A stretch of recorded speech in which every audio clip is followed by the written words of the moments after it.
오늘 함께 보실 말씀은 히브리서 11장 20절부터 29절까지의 말씀입니다.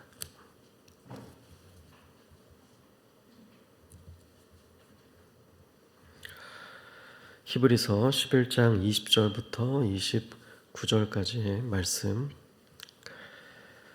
한 절씩 교독하도록 하겠습니다.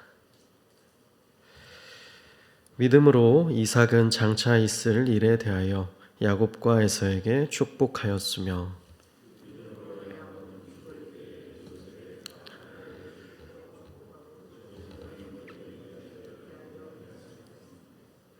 믿음으로 요셉은 임종시에 이스라엘 자손들이 떠날 것을 말하고 또 자기 뼈를 위하여 명하였으며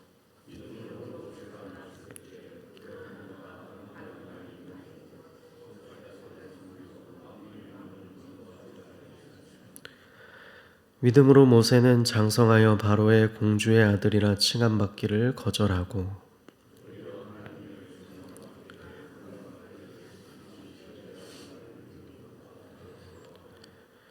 그리스도를 위하여 받는 수모를 애굽의 모든 보화보다 더 큰 재물로 여겼으니 이는 상 주심을 바라봄이라.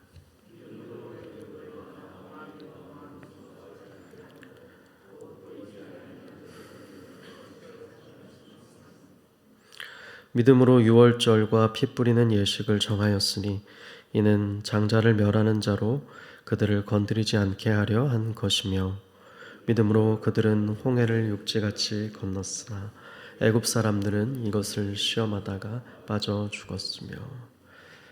아멘. 오늘 이제 히브리서 믿음장이라 불리는 히브리서의 유명한 본문 계속해서 함께 묵상하는 시간입니다. 우리가 히브리서에서 소개하는 이 믿음이란 무엇인가를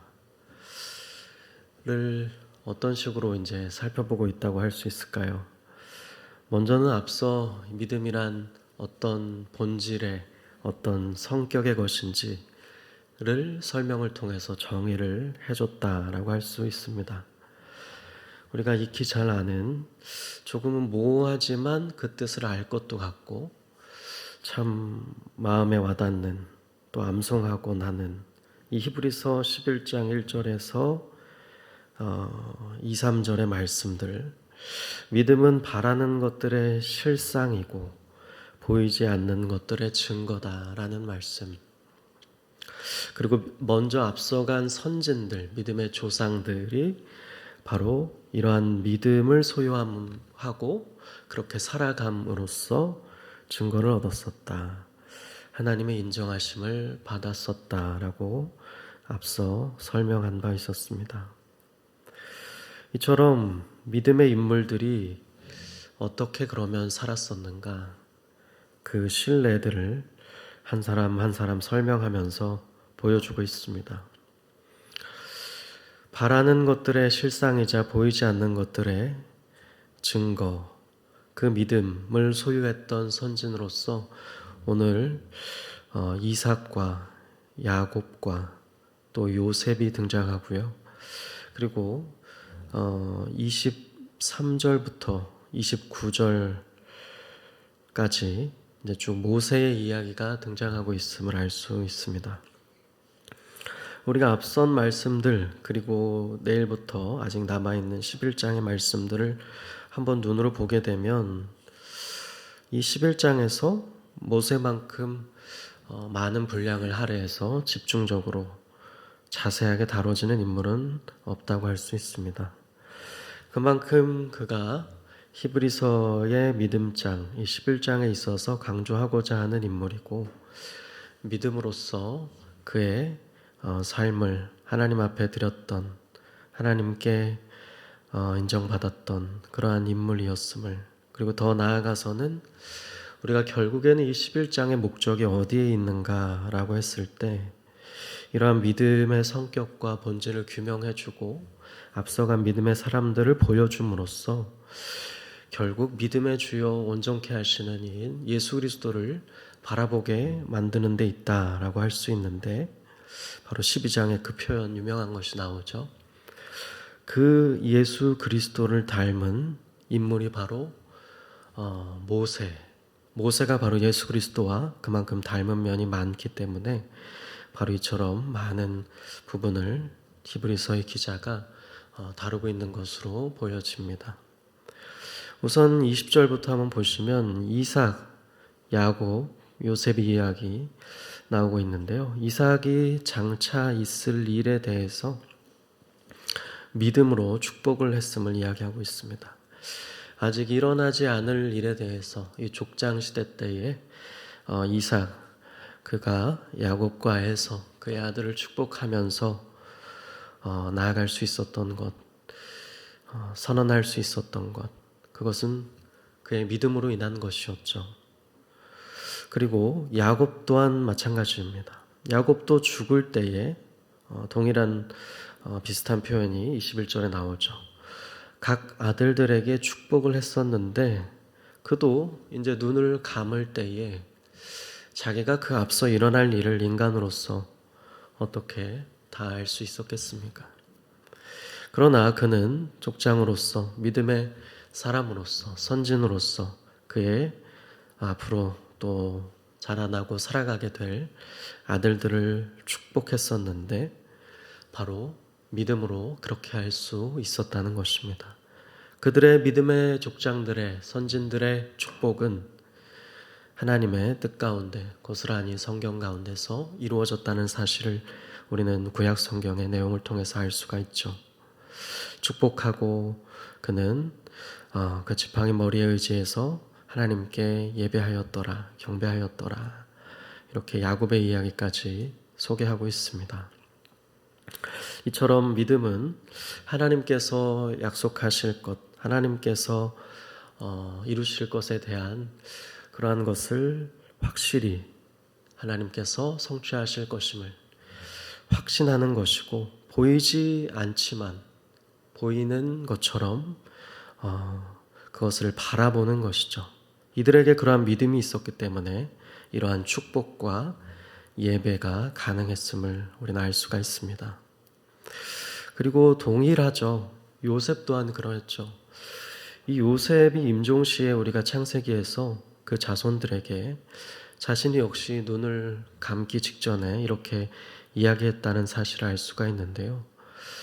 떠날 것을 미리 말하면서 자기 뼈를 그때에 이 애굽을 떠나게 될 때에 가지고 가달라고 명하지 않습니까?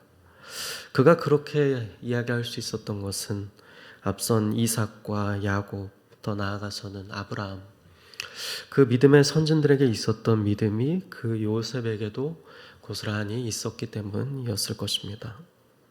그 요셉도 자신의 죽음을 앞두고 그의 자손들, 그 앞으로 일어나게 될 일을 믿음으로 바라보았던 것이고 확신했던 것이고 그 믿음 안에서 부탁했던 것이죠. 명령했던 것이죠.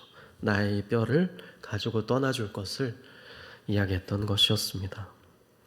그리고 나서 하나님의 때에 약속을 따라 등장한 마치 때가 참에 그리스도께서 이 땅에 오셨듯이 하나님의 때가 됐을 때에 그들의 신음을 하나님께서 들으사 애굽에서의 고통, 신음, 그 환난을 하나님이 그저 내버려 두지 아니하시고 구원자를 보내셨는데 그게 바로 모세였던 것이죠.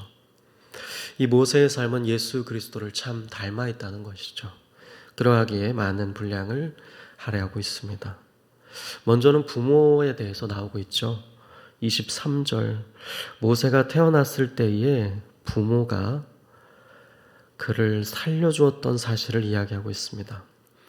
이 말씀 또한 우리가 출애굽기의 내용을 통해서 익히 알고 있죠. 그의 특별히 출애굽기에서는 어머니가 그 아이가 아름답다라는 것을 보고 아름다운 아이인 것을 보고 그를 왕의 명령을 거부하고 살려두죠. 여기서도 그 이야기를 고스란히 옮겨놓고 있습니다. 부모가 어머니뿐만 아니라 그의 아버지 그 부모가 그가 아름다운 아이인 것을 보고 특별함을 느끼고 그를 살려주었다. 그 사실을 언급하고 있습니다. 그것은 단순히 그가 자기에게서 태어난 아들이었기 때문에, 소중한 자신의 핏줄이었기 때문에 살렸던 행위를 넘어서는 것이었습니다. 우리가 자기 자식을 소중히 귀하게 자기 생명보다 여기는 게 당연하고 뭔가 자연스러울지 모르겠으나 여기서는 그것을 넘어서는 행위였습니다. 왕의 명령까지도 거역하고 그를 살려줬던 이유는 그가 믿음으로 그 아이를 바라보았을 때 그가 아름다웠기 때문이었습니다. 그가 특별했기 때문이었습니다. 그래서 NLT 같은 영어 성경 본문은 그가 스페셜 차일드로 보였다. 그가 특별해 보였다. 특별한 아이임을 그의 부모가 인식하였었다라고 기록하고 있죠. 히브리어로는 토부가 쓰인 것을 알 수가 있는데요. 그만큼 그가 아름다운 특별한 아이임을 보고 믿음으로 그 왕의 명령까지도 거역하고 참으로 담대하게 그 아이를 숨기는 믿음의 여정을, 그 모습을 취했던 것을 알 수가 있습니다. 모세 또한 그러한 부모의 믿음을 이어받는 인물로 소개되죠. 믿음으로 모세는 어떠한 삶을 살았었습니까?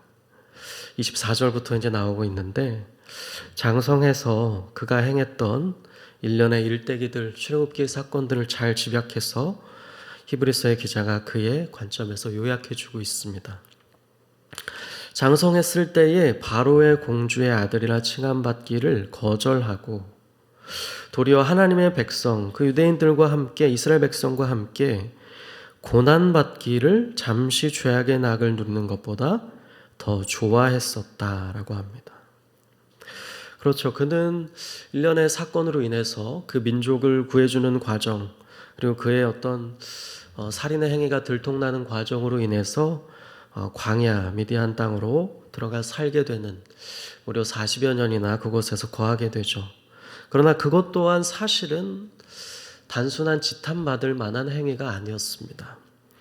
오히려 그가 왕의 처소에서 먹고 자고 이렇게 자랐던 인물이었지만, 그 당시 최강국인 애굽에서 자라난 인물이었지만, 그의 사실은 마음은, 그의 사실은 정체성은, 그가 추구하고자 하는 방향은 하나님과 하나님의 백성과 믿음 안에 있었음을 보여주는 행위였습니다. 그러한 과정 가운데 그는 하나님의 섭리에 따라 광야로 갔던 것이고, 이것을 히브리서 기자는 해설하기를 그가 바로의 공주의 아들이라 칭함받기를 거절하는 삶을 산 것이었다 라고 해설합니다. 그리고 나아가서는 하나님의 백성과 함께 차라리 고난받는 것을, 그 애굽, 그 성 안에서 대우를 받으면서 낙을 누리는, 즐거움을 누리는 것보다 더 좋아하는 인생을 살았다. 더 그는 고난을 받기를 좋아하는 인생을 살았다는, 사모도 우리가 인간적인 관점에서는, 이성적으로는 받아들이기 어려운 그 행위를 해설해주고 있습니다. 믿음으로만 이해할 수 있는 것이죠. 믿음의 관점으로만, 우리가 동일한 하나님을 믿는 신앙의 관점으로만 그의 행동은 이해할 수가 있습니다. 세상은 이해할 수가 없는 것이죠. 모세는 그러한 인물이었습니다. 여기서도 예수 그리스도를 닮은 지점이 드러난다 할 수 있습니다. 예수님도 하늘의 영광 보좌를 버리시고 하나님이신 예수님께서는 이 땅 가운데 육신을 입어 그를 낮추셨죠. 그것이 이제 빌립보서 2장에 잘 나타나 있죠. 그리스도 예수의 마음을 품으라는 말씀과 함께 말이죠. 마치 모세도 물론 예수 그리스도와 비할 바는 아니겠지만 그것에 비유해서 그러한 삶을 살았음을 이야기하는 것입니다. 예수 그리스도의 본을 따르도록 하는 과정 중에 이 모세에 대해서 이토록 자세하게 이야기하는 이유가 여기에 있는 것입니다. 그렇게 이야기하면서 이제는 그의 수모를 이렇게까지 표현하죠. 26절에 그리스도를 위하여 받는 수모였다. 그의 삶이 그러했다라고 히브리서 기자는 그의 삶을 그리스도의 관점 안에서, 기독론적 관점 안에서 해석하기 이릅니다. 그러면서 그리스도를 위하여 받는 수모를 애굽의 모든 보아, 앞선 25절의 표현과도 비슷하게 애굽의 그러한 보화 그것보다 더 크게 여겼다. 더 큰 재물로 여겼다. 그가 고난을 더 좋아했던 것처럼 여기서는 수모를 더 크게 재물로 더 값진 것으로 여겼음을 이야기하고 있습니다. 그것은 바로 마치 앞선 믿음의 그의 조상들이 그러했듯 선진들이 그러했듯 그가 비록 보이지는 않지만 하늘의 상, 하늘에 계신 그 하나님, 하늘의 그 도성, 하나님께서 주실 그 상급, 그 하늘을 바라보았기 때문이었습니다. 그것을 향해 그의 시선이 가 있었기 때문이었음을 이야기해 주고 있습니다. 그리고 27절에 또 이어지는 본문, 그가 애굽을 떠남은 이제 부모의 믿음과도 같은 부분이 여기서도 드러나죠. 왕의 노함을 무서워하지 아니하고 애굽을 떠났었다. 여기에서 이제 히브리서 11장 1절과 비슷한 마치 그것을 다르게 표현한 부분과도 같은 말씀이 등장하죠. 그의 그러한 행위는 즉 보이지 아니하는 자를 보는 것과 같이 한 것이었고 그렇게 하여 그는 인내하는 삶을 살았었다. 참았었다라고 이야기합니다. 우리가 보이지 않는 것들의 증거다. 보이지 않는 것들을 바라보며 확신하는 것이다. 이루어질 것을 여전히 믿는 것이다. 이렇게 이야기했듯이 그 또한 이 모세 또한 보이지 아니한 하나님이 약속하신 것을 보는 것처럼 이루어질 것으로 확신하면서 인내하는 그의 긴 세월을 보냈음을 이야기하고 있습니다. 그러면서 이제 이후에 나오는 말씀은 그가 출애굽 과정에 있었던 6월절 그 문설주에 피를 바르는 그러한 행위들 또 등장하고 있죠. 그리고 이제 29절부터는 사실은 모세를 넘어섭니다. 그러니까 모세와 더불어서 이스라엘 백성이 같이 이제 언급되면서 30절에 이제 계속 사실은 문맥이 이어지는데요. 표현이 그래서 그들은이라고 바뀌어져 있죠. 그렇죠. 모세를 포함한 이제 내일부터 나오게 될 또 그들은 이스라엘 백성들은 그 믿음으로 그들의 그 믿음 안에서 홍해를 마치 마른 땅과 같이 육지같이 건넜었다. 이렇게 이야기하면서 믿음장이 계속되고 있습니다. 이 일련의 모세가 보여주는 말씀에 오늘 집중해 보면서 말씀을 마무리하고자 하는데요. 모세가 보여준 예수 그리스도께서 앞서가신 바와 같은 그 예수 그리스도께서 보여주신 본과도 같은 그러한 삶, 정말 하나님의 백성과 함께 받는 그 고난을 오히려 이 세상에서 즐거움을 누리는 것보다 더 추구하고 좋아했던 삶, 그리고 예수 그리스도를 위한 수모라고 표현되는 그 수모들을, 그 인생의 그러한 수모들을 바로 더 값지게 인생 가운데 여길 수 있었던 그의 이 믿음의 모습, 그것은 믿음의 선진들, 그리고 무엇보다 예수 그리스도께서 우리에게 보여주신 모습이었었습니다. 오늘 이 모습이 우리에게도, 이 말씀을 읽고 묵상하는 우리에게도 하나님께서 정말 우리의 삶 가운데 우리에게 오늘도 믿음을 더하사 삶의 열매로서 맺혀지게 되는 은혜가 있게 되기를 간절히 소망합니다.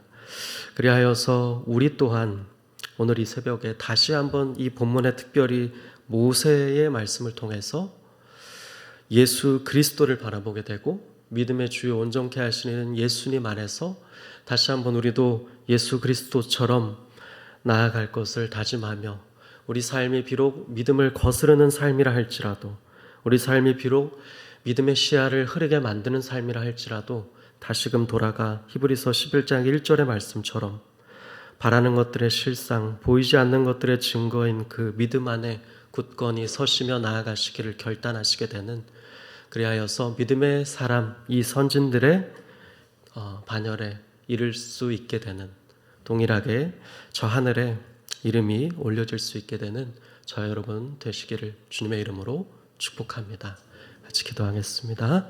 사랑하신 하나님, 우리가 오늘 믿음의 선진들의 모습을 통해 그 모습을 본받고 무엇보다 믿음의 주님이신 예수 그리스도를 바라봅니다. 오늘도 그 예수 그리스도를 바라보며 우리에게 하나님 더욱더 믿음을 더해 주시고 우리가 이 세상 살아감에 있어서 우리에게 주어지는 수모와 우리에게 주어지는 여러 고난들을 저 하늘의 상급을 바라보며 인내하며 나아갈 수 있도록, 그리하여서 믿음의 선진들의 뒤를 따르는 온전히 따르며 살아가는 우리의 삶으로 들여질 수 있도록 하나님 우리의 삶을 붙들어 주시옵소서. 하나님께서 기뻐하시는 정말 믿음의 사람으로서 우리가 이 땅 가운데 하나님의 부르심을 따라 살아가게 인도하여 주시옵소서.